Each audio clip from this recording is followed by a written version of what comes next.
Hey, Lioness. Welcome to the show, Lioness Conversations, where we help women be brave, to lead with confidence and joy, and to find your path to the most meaningful work of your life. I'm your host, Jen Porter, leadership and empowerment coach for ambitious and heart-centered women. You can find out more about the Lioness community at jenportercoach.com. Today, we have a very special guest and my friend, Allie Spray. As a Latina CEO, president of the Hispanic Contractors of Colorado, board member, mentor, and dedicated advocate, Allie Spray is committed to building future leaders within the construction industry and beyond. Allie, welcome to the show. Hello, Jen. Thank you so much for the invitation. It's an honor to be having this chat.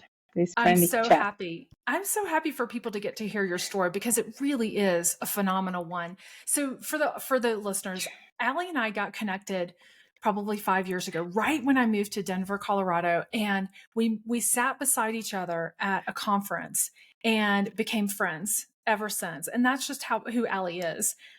She's a connector. She knows everybody in the area, and you've worked really hard to become connected and to be a supporter of not just your industry, but of people around you. So it's been really fun to get to share life with you over these years. So tell us what you're doing. So you're the president and CEO of the HCC, Hispanic Contractors of Colorado. Tell everybody, like, what's the focus of HCC and what your role is? Yes, thank you. I'm really passionate about this role.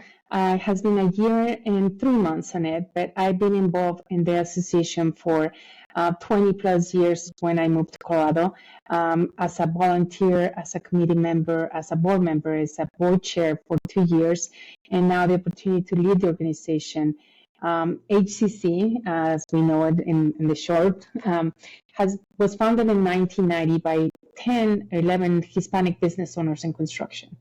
And they saw how the construction industry was booming, building from an airport, a stadium, and they were just having to have the opportunity to present their companies to bigger contractors, to build the support among them, to have opportunities.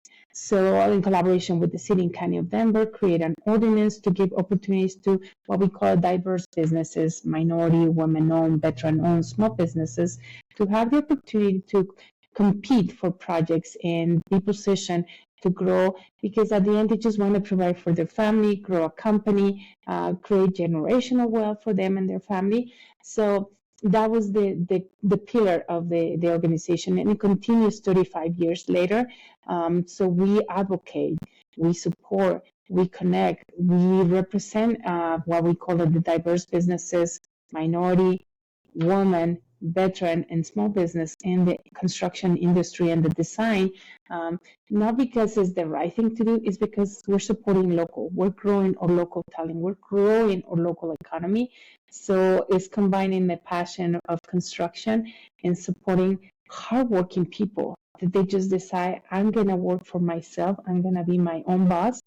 And they just need the connections, they need the support, they need the education. And while I have not been an entrepreneur, I have watched how hard they work for this and how successful some of them are. And we keep supporting them. And that's pretty much the passion that I have of leading now this organization.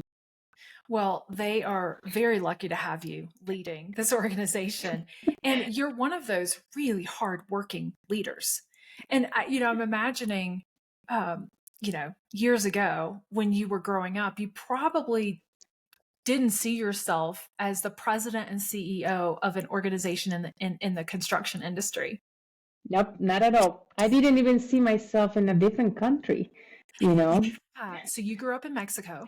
I grew up in Guadalajara, Mexico. I'm the baby one in my family, kind of the rebel one, typical family. My mom, my dad was in construction. So I was inquisitive, asking questions, always wanted to learn how, why, and when he showed me how to build things from a piece of paper, I was always curious. I love math. So something really strange for a woman sometimes in Mexico. I love math. So when I saw the opportunity They say, I want to be an engineer. I want to be in construction. I was told, obviously, by my own father, who loved me dearly, and say that's not a job for a woman. And I don't think he wanted to. He was not questioning my capabilities. He just didn't want to see his baby girl being in an environment that he has known so much. It was not so welcoming. There was a little toxic. There was a little even dangerous because of the harassment and how sometimes women are perceived. So I always grew up with the notion that when you told me that's not for a girl, that's not for a woman, or you cannot do this because you're this, it just gives me first gets me so angry, but then it's like, okay, then let me show you that it can be done, and it can be done in the good way, right? So how old were you when you first imagined, I'd like to go in the same industry that my dad's in, the construction industry? I believe it was around between middle school and high school, because I was shown already that aptitude for algebra, calculus, the math. And I didn't know what I wanted to do. Most of my families are accountants, CPAs, and those numbers, no offense, they didn't get me excited. Okay. When my dad would show me his drawings and show me, and then my mom did a renovation in the house and see how things change and how we change in the landscape of a city, building something as a hospital, a home, a library, a police station. It just opened my eyes. It's like, there's something about this that we can make an impact. So I just pushed like, okay, I'm good at math. I like construction. But then when I start seeing maybe I'm not supposed to be an engineer, I consider being an architect. But then the more I learn and I try, it's like, no, architect is not my part. It's the engineering portion of creating, designing, calculating, doing something like that I was more passionate.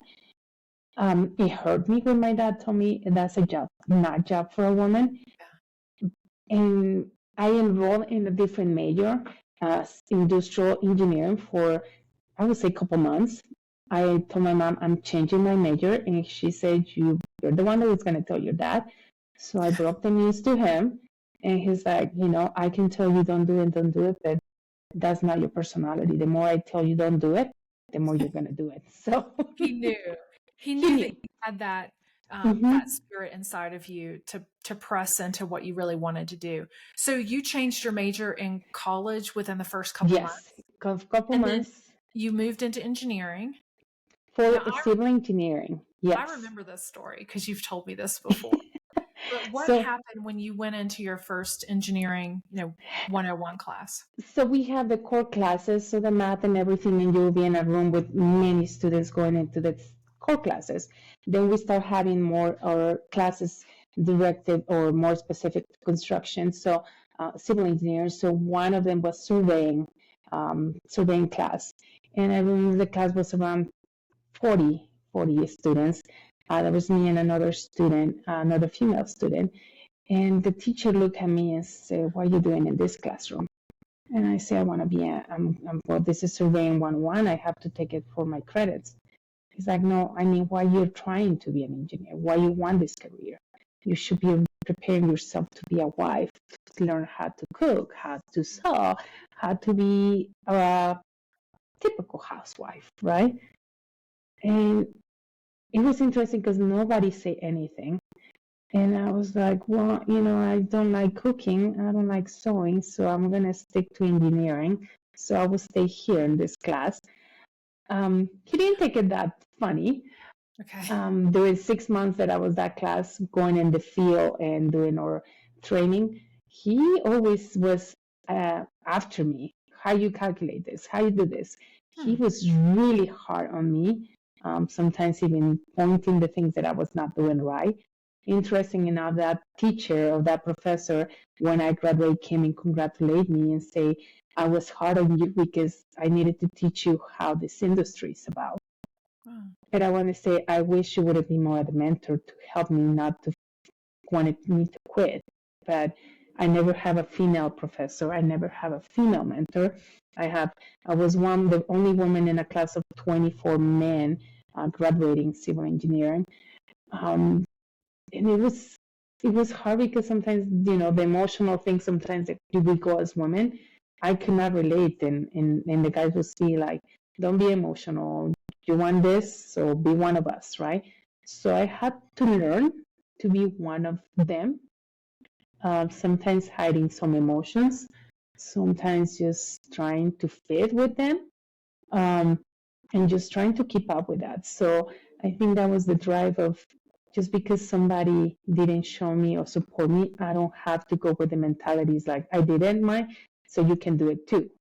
It's like, no, I did it, but that doesn't mean it has to be done again. We have to change it. Yeah. So when that professor was hard on you and certainly questioning you, did you take that as he's trying to make me better, or did you think he was trying to get you to quit? I felt like he wanted me to quit. Yes. To quit. And yes. How did you push through your dad's resistance to this, probably your mom's, maybe even other people in your family, and your professors? What was it about you that helped you push through all of that resistance? As my grandma, rest in peace, will say it, I think it's part of that stubbornness that I have in me, that if you're expecting me to fail, I'm going to work hard. And interestingly enough, I didn't have the best grade in that class, right? He was really hard on me, and I didn't pass it really. I think I almost failed the class because he was really hard, but I think I didn't. I think it was more the rebellious of like, okay, you're trying to fight, I want to fight you instead of fighting in a smarter way, right? So I learned that sometimes not everybody's going to be in your corner, but you don't have to focus your energy on fighting them back. You have to focus the energy on what you know how to do best, and that will show them automatically, organically, or even in a way that you don't need to focus on that, because the energy is not about you and them. The energy is about you and you want it to do. Mm-hmm. So after 6 months, when I was done with that class, and I said, "Phew, done, ready, got it." Didn't pass it with flying colors, but it's done. And I found other teachers that, again, all men, that didn't even the preference for being woman. You're a student, you're here. There was one in my final year that he was a really good mentor and advocate, and it's like, you just have to persevere. We know that you have it in you, because we see how you like to learn, how you collaborate with everybody. But interestingly enough, they never saw me what I was doing. I've been thinking about writing them and say, this is what I'm doing now, right? Definitely. Can you imagine? Do you have their contact information to share? I don't know. I have been thinking of emailing my alma mater and my university and share with them, because they have an alumni page saying, hey, this is me. So that is am I bragging or am I sharing? And it's that conflict that I have. That's for you to figure out, right? Mm-hmm. That's the internal work that you have to do to figure out, what is my motivation in this? But the way I hear you describing this, you were a trailblazer. You were the one that did the hard work of blazing that trail, so that I am certain it was easier for other girls and women to enter into that industry. There were 3 young women in the class after me, and we became good friends. There were 2 in the class before me, but we didn't connect much. I think it was that mentality of like, I'm doing it on my own and I can do it. We don't want to create it. We're these girly girls, right? It was that being young and naive. But I still stay in touch with my classmates from a generation after me. We stay in touch, and they're doing amazing work. One works for a multinational healthy as head of marketing. So we hope that we're seeing more women in our college to coming through. I did my path for me, right? I'm also grew up being not much of a girly girl, because I grew up more in a kind of a by myself. There were not many girls growing in my neighborhood. I always wanted to hang out with my brother's friends, but my brother will get so mad. So, you're a girl, go back home and play with your dolls, and that will get me so mad. So I didn't learn how to be that, oh, I want to play with the girls. But I learned in college, is like, we need to stick together. We need to support each other. And we did in our own way. but we also have to be, we have a mentality is like, I'm proving it to everybody, right? I don't need to lean too much on them because I'm proving that, which in retrospective is like, that was pretty not so smart, but that's how we were kind of wired and how the system was putting us as well too. Yeah. Yeah. Yeah. I can just imagine how inspiring that would be for girls and young women to hear the success story of where you are now. I just that it's the whole reason I'm doing the podcast is to inspire women and girls from these brave stories, of women pushing through resistance, being resilient, having that grit, having a vision and moving toward it, and doing the hard work to then get to the place that they really felt they were called to be. And it is, sometimes I wanted to quit, believe me. Sometimes I'm like, am I doing the right thing, right? I have a boyfriend that when I started the career, and we broke up a little before my senior year, because he's like, you're too much in your career. You're always around men, so that's not for me. And also affected how potential boyfriends will see me. You're in this career. Why? Why are you being so weird in this career? So there were times that I'm like, why am I doing this? Why I'm so obsessed with this? But then I go back to, I'm following my dad's footsteps. I'm doing a legacy for him too. So I guess obviously the desire of like, I'm not gonna give it up, but it's not like it was always easy, right? I mean, even from the day that you will have your unexpected period and you're like looking around in your classrooms like, okay, who has a feminine product? Well, I know nobody's gonna have one. So, and I could not complain. Oh, I'm having cramps, right? There were even those simple things that I have to be always prepared of. I cannot go to somebody like, hey, do you have something? I'm in my period, and it was those things that doesn't mean so much, but at that moment, at that age, they were hard. Yeah. Oh, yeah. So how did you land your first job in construction? So I work for an architect doing renovations. I met him on a vacation trip and I told him what I did, and he offered me a job back in Guadalajara. I started doing renovations for him. Then my second job was working for the Public Works Department in Guadalajara. And then I learned that, in Mexico, in order to get a really good, well-paid job, you have to master 2 languages. So I would start my day working at 9 o'clock in the morning. So I started looking at classes, and there was a school that would teach English as second language from 7 in the morning to 8:30. So I told my mom, I'm gonna do this for 2 years, and she's like, well, what time you have to get up? Well, I have to get up around 5:30 in order to get dressed and ready and be on the road at 6:30 to be in my class at 7. At 7 to 8:30 I finish, and I will go to work after that. And my brother called me crazy why I wanted to get up so early. And when I finished my 2 years of English, I already studied in high school and middle school, but this one's having a certificate that I went through English as a second language. And I ran into a friend from college, and he's like, we're looking for a project engineer, but has to have some good knowledge of English because our client is an American company. So I say, hey, perfect. I just finished this. So I work for a company working as we call it the owner's representative, representing the manufacturing company building an industrial park in Guadalajara. So I was in charge of concrete reports, concrete and database, and all that kind of reporting that we do in quality control and quality assurance for concrete.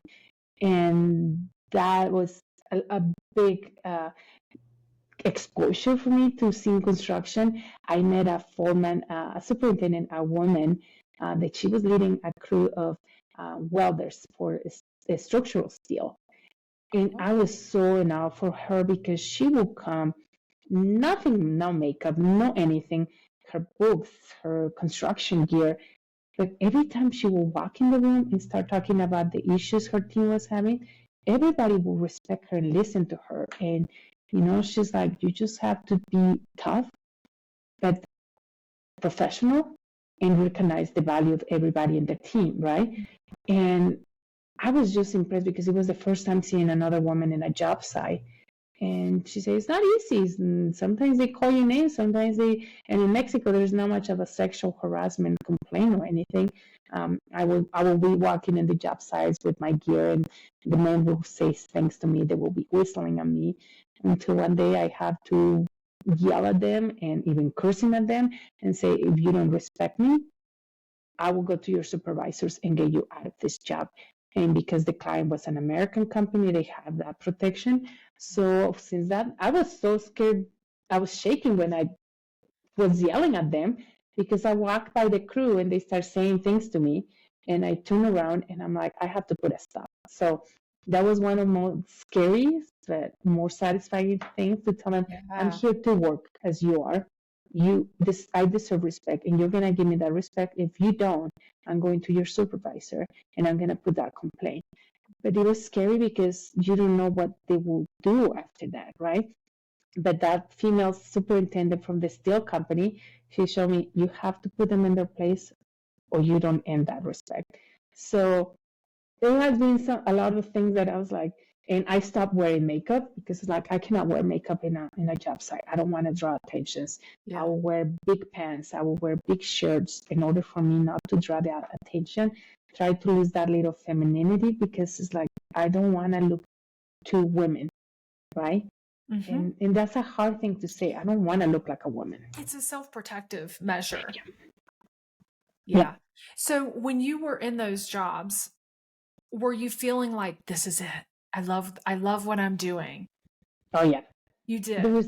There was nothing better to put my work boots all dirty in my jeans and just going to see and see how things were put together. When we will have steel beams coming to the job site and they will put the crane, they will put them in place, when they will pour in concrete, and then how things change from one week to another, and going to the meetings and talk about the challenges. And it was like this. I love it. And when the building was done, we have 3 buildings, but one building was done. Walking inside the building, saying, "Oh my God, I was here when this was just dirt," right?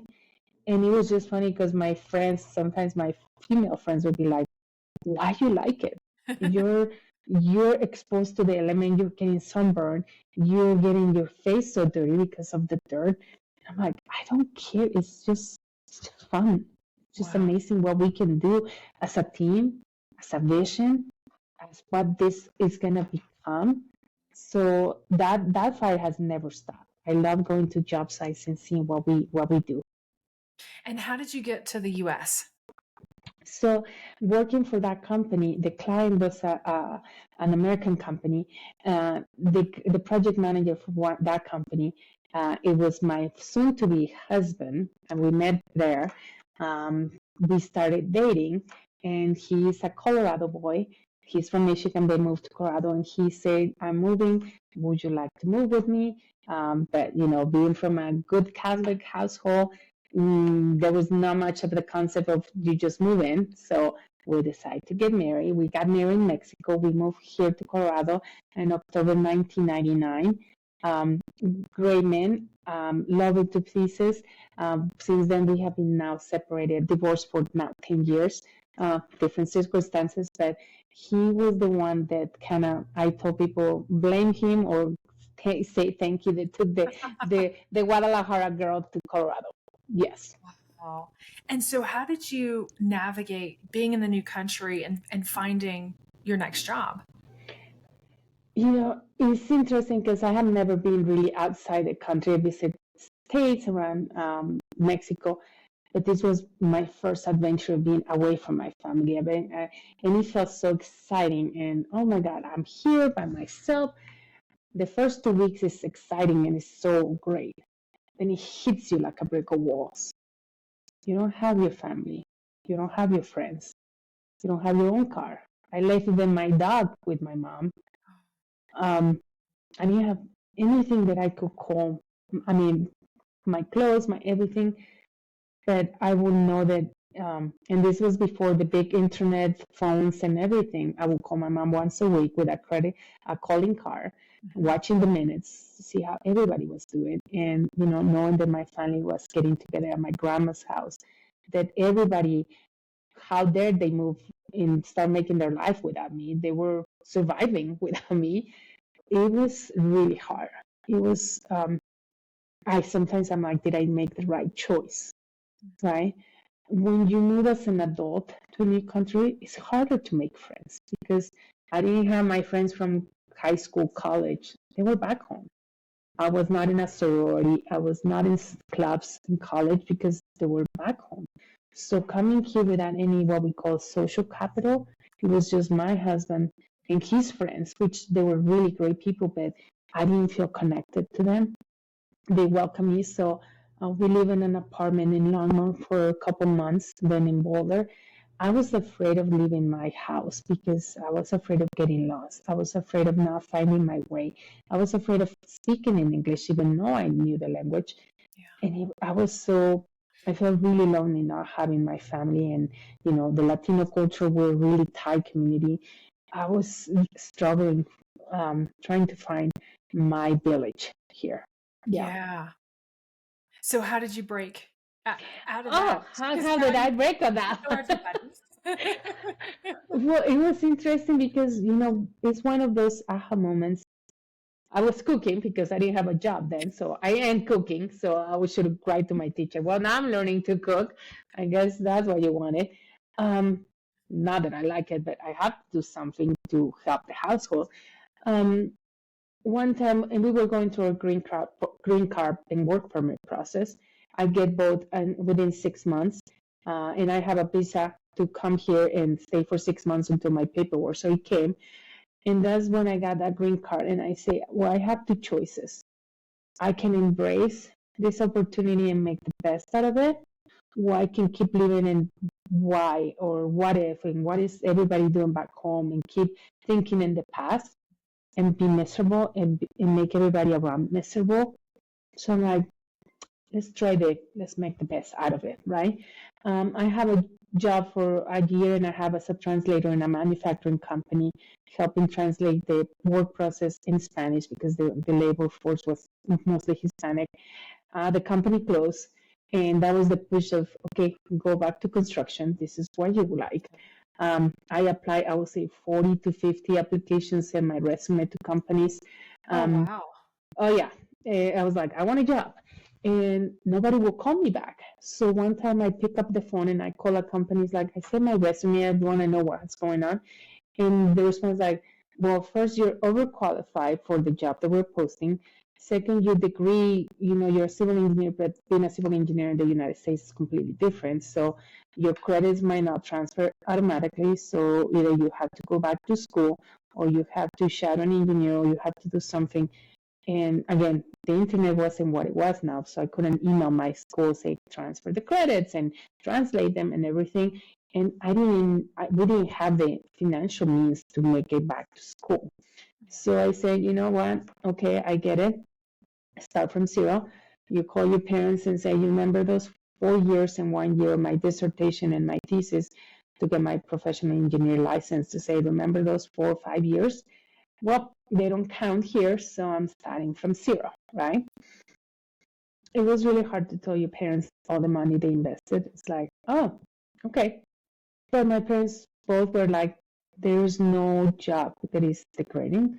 So whatever you have to do in order to get the path that you want in the industry that you like, just go for it, right? Yeah. You will find your way and just go for it. So I applied for an entry-level estimating coordinator in a company. The owner saw me applying when I came to the office and applying, which was another, I think, a lucky star or something in the destiny, because that person never welcome people in the lobby. He will ask the people to come back to his office to welcome them. So I was filling my application in the lobby area, and he happened to sit next to me talking to his guest that was at that moment, which interestingly enough, it was the executive director that was leading the organization that I'm leading now. Oh, wow. Yeah, talk about how this. So they were, because he was the president of the board at that moment of the organization. And he saw me filling the application. I went back home. I got a message in my answering machine. The job is already taken. that the owner of the company wants to talk to you. He wants to introduce an idea. So in that moment in the lobby, you met the manager, but also the head The of the owner. HC? Yeah. So it was the owner of the company talking to the executive director, to who was the executive director of HCC. They were talking because, again, he was the chair of the board, and they were talking business about HCC. But it was interesting that he came and sat with her instead of her going to his office. So in that moment, you have he was the board chair, Helga was the executive director, and I'm just filling an application. Okay. And he saw me filling the application. I went back on a Monday, and he said, I saw you filling the application. How would you like an opportunity to work in our estimating department? And I'm like, I don't know much about estimating. It's like, do you want to learn? I say, I want a job and I want to learn. It's like, I will call some of your references from my translator job. Now, I was really fortunate that people say, you better hire her. She's a hard worker. So he hired me. He was the best mentor, sponsor, guidance, a little bit of a father figure for me here in the United States, Manuel Gonzalez. He gave me the opportunity. He believed in me just by looking at me and filling an application. And I always ask him, what drove you? It's like, there was something that I knew that you will work hard. There was something about you. Interesting enough, this morning, I got a call from his son. He's working in Texas, but wants to come back to Colorado. So he's asking me, you're connected in many places. Can you help me find my next job back in Colorado? I want to be home with close to my parents.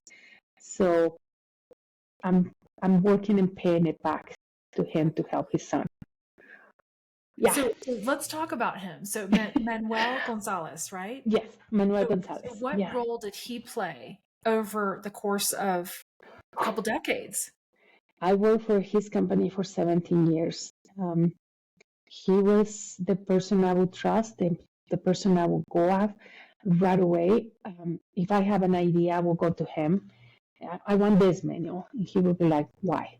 What is it going to do for you? And how are you going to get there, right?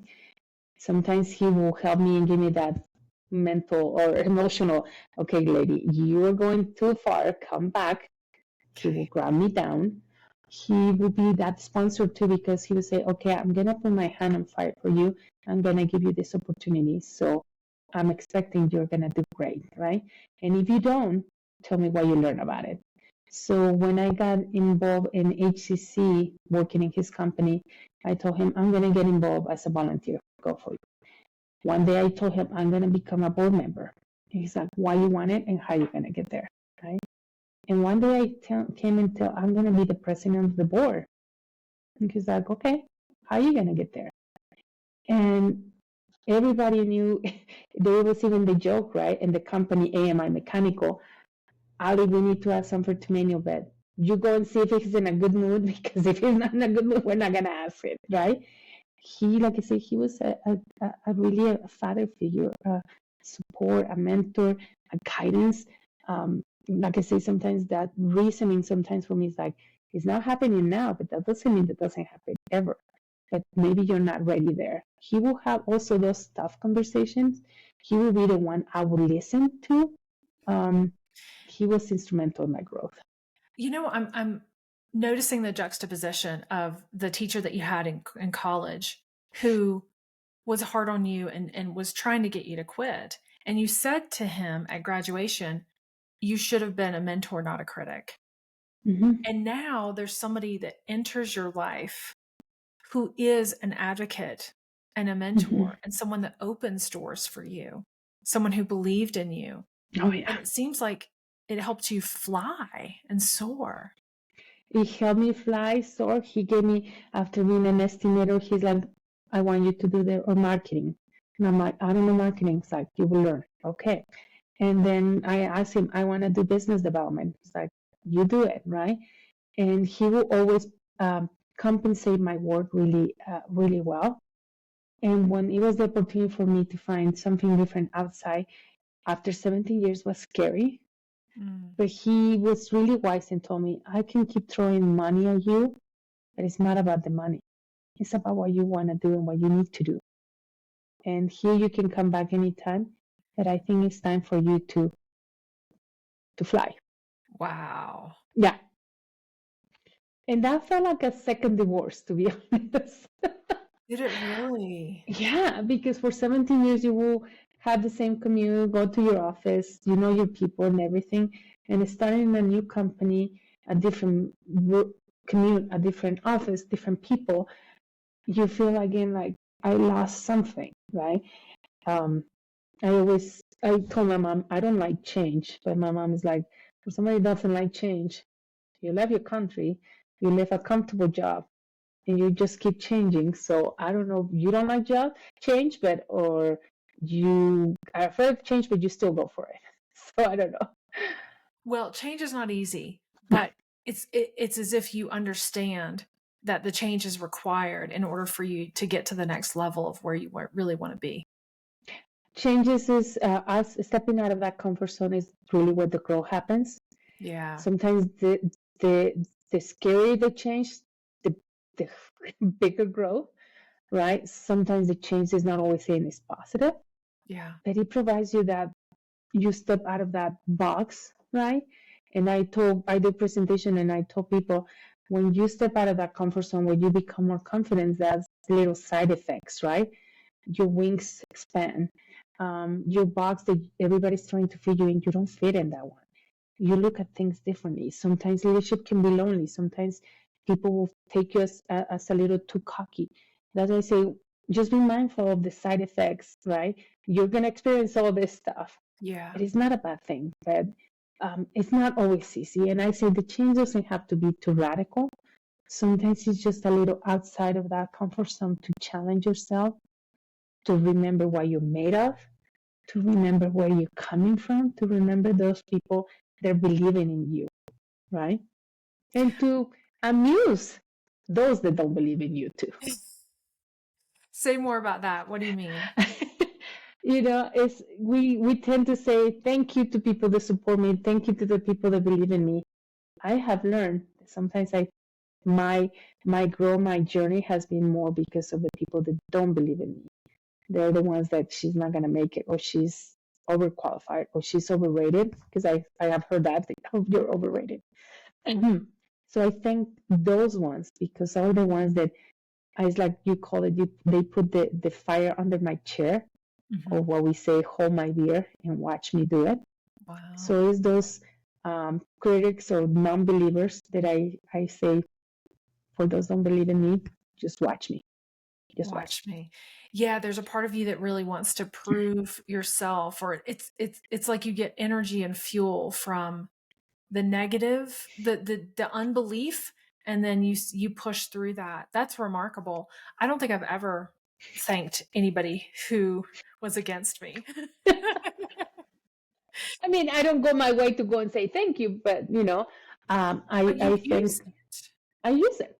And I have posted in my social media when there's a recognition. Thank you to those, but really, really thank you to those who don't believe, because they keep pushing me in those boundaries and those scary zones on that change, or that can I do it? Yes, I can do it. Right? Not always goes right. It's not saying everything has been perfect, but there's a lesson learned. There's a growth that happens in you. In the stories that I'm gathering from women, both in the podcast and in the book, there's the commonality that I'm seeing is that the women who have done amazing things, they faced a lot of resistance. There was a lot of people that in their life said, you can't do this, you're not going to succeed. There was some sort of either whether it was people or systems that held them back, and they press through that there's something important about our the resistance that we move through that becomes a big part of our story.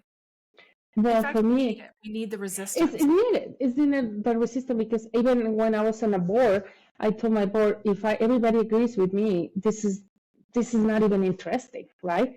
You have to find those naysayers, and I had those naysayers, right? And now we have become good friends, and they're like, some of them have even say, sorry I was that hard on you, but I say, no, you were my best master, right? You were the best teacher. So thank you for that. And I have said it to some of them. It's like, no, thank you, because literally what doesn't kill you make you stronger, and not fun. But, the other element for me is I'm a Latina, I'm a woman of color in an industry that you don't see that. We're seeing more women, but I see more women, white women doing it, which I applaud and I celebrate them. There's not many Latinas. There's not many Latinas because we're told we're too loud, we're too passionate, we're too outspoken. I have been told that. And it's about me looking around like, where is the next Latina? What is the next, and not next Ali, because it's not about doing something the same as the other person. What is the next Latina that is going to keep shaking the status quo, that is going to be asking those questions, right? And I'm seeing it too. So I do want to hear about how you are helping to elevate future leaders. But first, how did you push through the boundary to get where you are today as the president and CEO? That's interesting because the role was actually an executive director, right? So they approached me and said, we're looking for an executive director. So when I came to the negotiation table, I said, yeah, but I'm not coming as an executive director. I'm coming as a CEO president. And the response like, we have never had one. I'm like, well, then it's better. I will be the first one then. And when they asked me why, I gave them a really like a sheet of reasons why. And mostly I say because the organization deserves it too. After 35 years, they deserve a leader like that. And I say, look around the industry.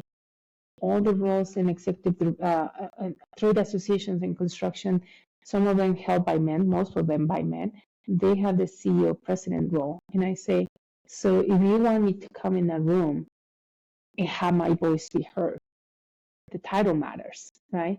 And I have heard people saying, why do women hold too much into titles? My response is like, okay, can I have your title then? And they're always like, no, I have worked for that. I'm like, we work for that too. So the title is a recognition because I'm tired to carry my resume with me in every meeting to prove that I have what it takes. So I told when I was negotiating, the first thing I'm going to ask is the title. If you guys are not open to that, they were not a match. Second, negotiating your salary, negotiating other stuff, right? So it was interesting because a couple of days later, they came back and said, yep, we're going to give you the title. So I was like, oh, okay, I got what I wanted. So, okay, now what I do.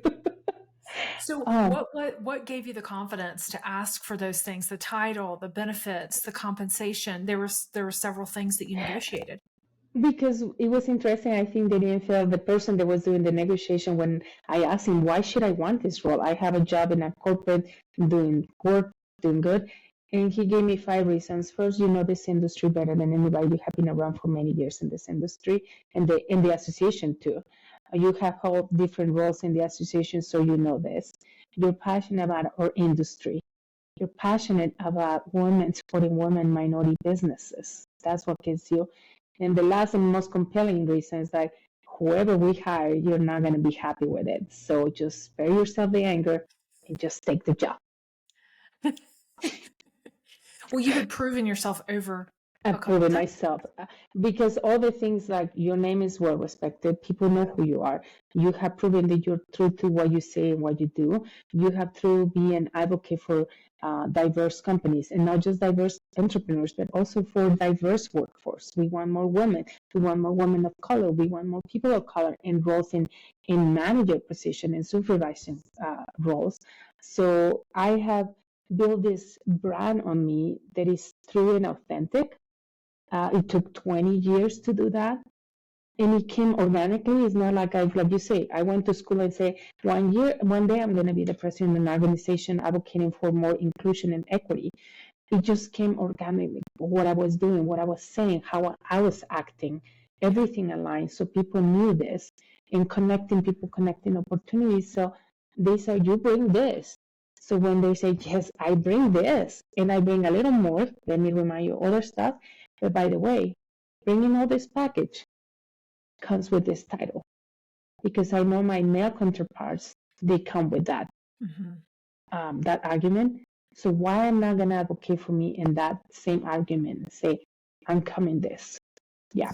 It's as if your faithfulness over the course of your entire career had led you to this place of being trusted as a leader, for them to recruit you and say, please come and do this work here now. This work, this is, and right away I had to think about it. It's a nonprofit, so it's a different dynamic. And I say, this is scary. I've never done it. I'm going to have to step back in some things too. I have to have some compensation, even though it's a good compensation, is different as a nonprofit than a corporate, right? But that's when I say there's that book called The Halftime, right? The 50, like a football game. The first half, you worry about scoring and making as much progress in the scoreboard or in the plays and everything.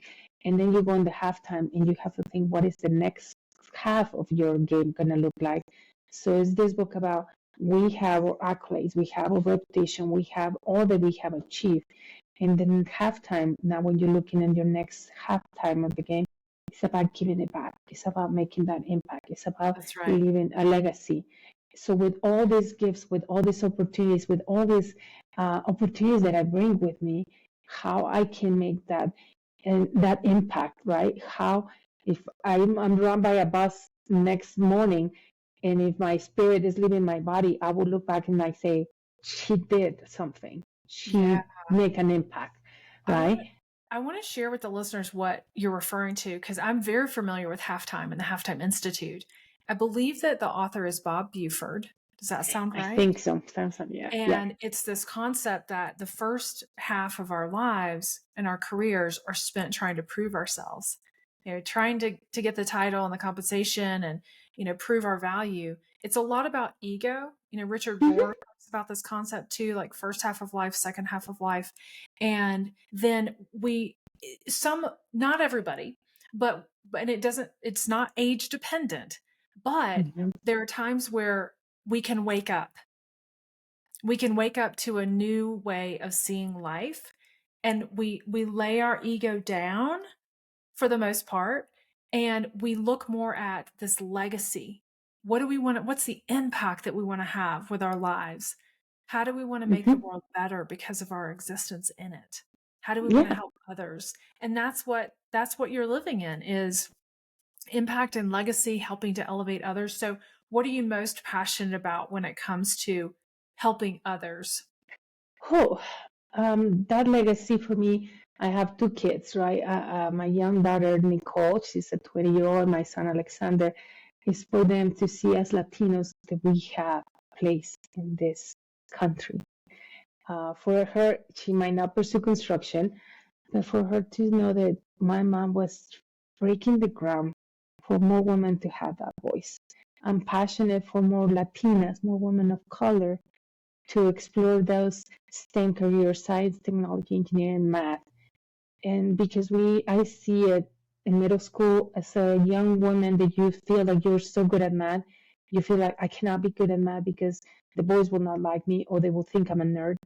But it's for me, I'm involved in a STEM nonprofit board because it's empowering those girls. It's again, just because I didn't have the opportunity to have a mentor or somebody cheering on me from middle school, high school, college, doesn't mean that I want the same thing for the future generations. I want more Latinas in supervision manager roles.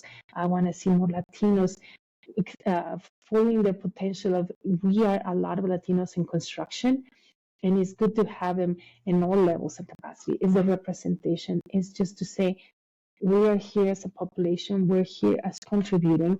I don't want to be one of the few Latinas in construction. I want to build more Latinas, more Latinos into construction, in the leaders for their team, for their companies, as entrepreneurs. So that is my passion. That's what I'm driving in.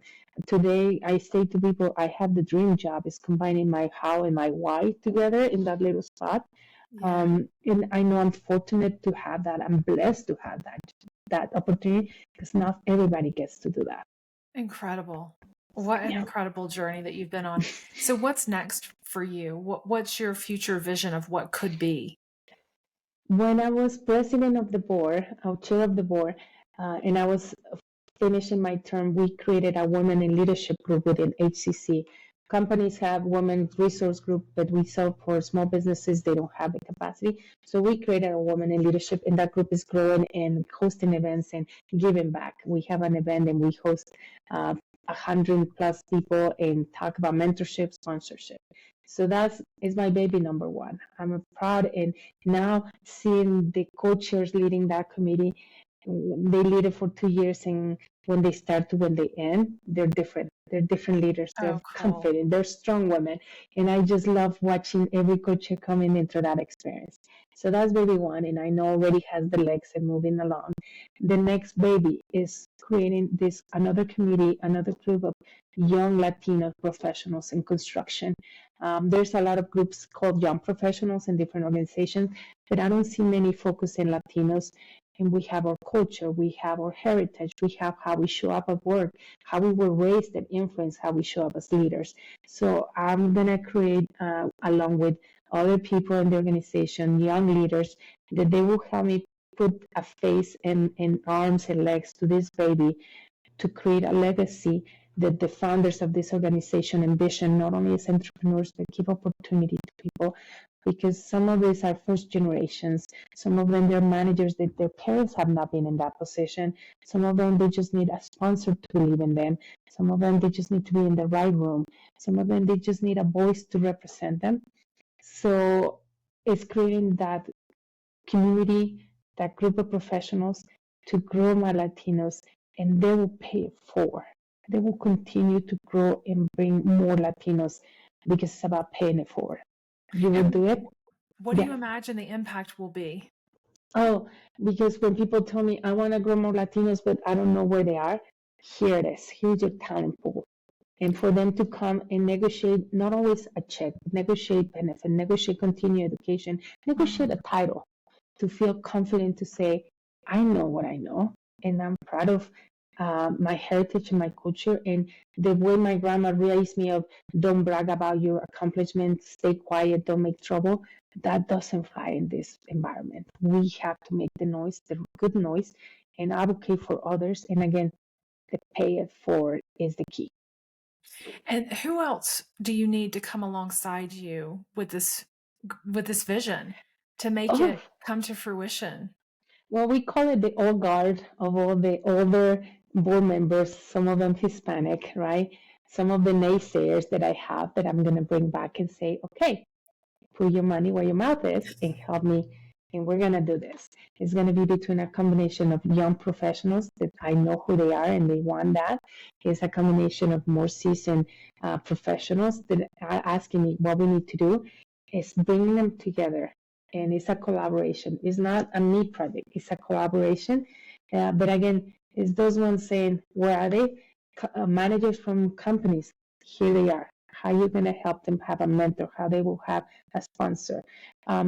In the industry, I have seen for women a little reality that I wanna. Hopefully, people help me disprove, saying men get promoted by potential, women get promoted by results. So I want to make sure that the women get promoted also by the potential that people see in them. Yeah. And how will you feel when you've accomplished that goal, when you've birthed that baby? Oh, when I see that baby in the first meeting, it's again that impact. And mostly of what the impact it will make in the people leading this effort. Because that's the way somebody believes in me, I'm believing in them, and I'm giving them a task to take it and make it their own. And just seeing them the same way with the co-chairs of my women in leadership, just seeing how they become the leaders they're meant to be, the environment, the corporations, the companies, or the next nonprofit, or maybe the next HCC person, somebody that will replace me, comes from that group too. Yeah. That's what I want to see. That'd be amazing. Amazing. Yeah. I can't wait to see it with you.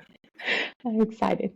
Yeah. So what would you tell women and girls who have that fire inside of them, but they're, they haven't maybe fully stepped into their lioness energy, and maybe it's really hard for them right now to be brave in the places that there are. What advice would you have?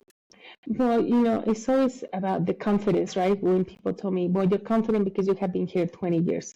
No, confidence doesn't come because of the tenure. It comes about believing on yourself, believing what you know, but also believing what you don't know and how to ask for that, right?